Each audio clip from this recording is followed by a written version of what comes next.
সম্প্রতি বিভিন্ন ঘটনার জন্য একটি প্রশ্ন উঠেছে, বাংলাদেশ কি ভারতের অংশ হয়ে যাবে?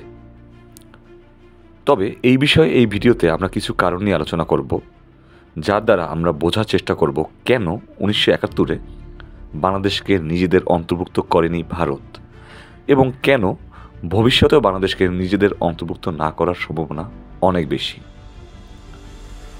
প্রথম কারণ, বাংলাদেশের মুসলিমদের অধিক্য। ভারত বর্তমানে হিন্দু ও মুসলিম দাঙ্গা নিয়ে অনেক বেশি চিন্তিত। তবে বেশিরভাগ রাজ্যগুলোতে হিন্দুদের সংখ্যা বেশি থাকায় দাঙ্গাগুলো কখনোই ভয়ানক পর্যায়ে যেতে পারে না। তবে যদি বাংলাদেশ ভারতের অংশ হয় তবে বৃহত্তর বাংলা অঞ্চলে মুসলিমদের সংখ্যা অনেক বেশি থাকবে, তবে হিন্দুরাও খুব কাছাকাছি থাকবে। যেমন মুসলিমরা বৃহত্তর বাংলাতে 68% ধরে থাকবে, 31% থাকবে হিন্দু, বাকি 1% অন্যান্যরা। তাই দাঙ্গা হলে তা ভয়াবহ আকার ধারণ করবে। 1947 সালে কলকাতায় মুসলিম বাঙালিদের ভয়ানক দাঙ্গা হয়েছিল। এই দাঙ্গাকে অনেকে দ্য গ্রেট কলকাতা কিলিং বলেও জানে। এ সময় 5,000-এর বেশি মানুষ মারা যায়। দ্বিতীয় যে কারণটি তা হচ্ছে ভারতে বাংলার আধিপত্য হবে। বর্তমান ভারতে উত্তর ভারতের রাজনীতির নেতৃত্ব দিচ্ছে, বিশেষ করে গুজরাট বা উত্তরপ্রদেশের মতো রাজ্যগুলো থেকে নেতৃত্ব বেশি আসছে। তবে যদি বাংলাদেশ ভারতের সাথে সংযুক্ত হয় তবে বাংলার মানুষদের প্রভাব ভারতের রাজনীতিতে অনেক বেড়ে যাবে। দেশভাগের আগেও ভারতে বাঙালিরাই নেতৃত্ব দিত।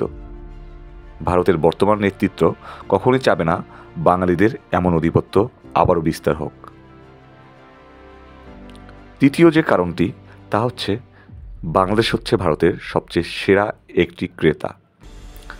ভারতের সর্বমোট রপ্তানির 4% বাংলাদেশ থেকে আসে। প্রতি বছর বিলিয়ন বিলিয়ন ডলার লাভ করে বাংলাদেশের বাজার থেকে ভারত। যদি বাংলাদেশ ভারতের অংশ হয় তাহলে ভারত বড় মুনাফা থেকে বঞ্চিত হবে। চতুর্থ যে কারণ তা হচ্ছে বাংলাদেশের ঘনবসতি।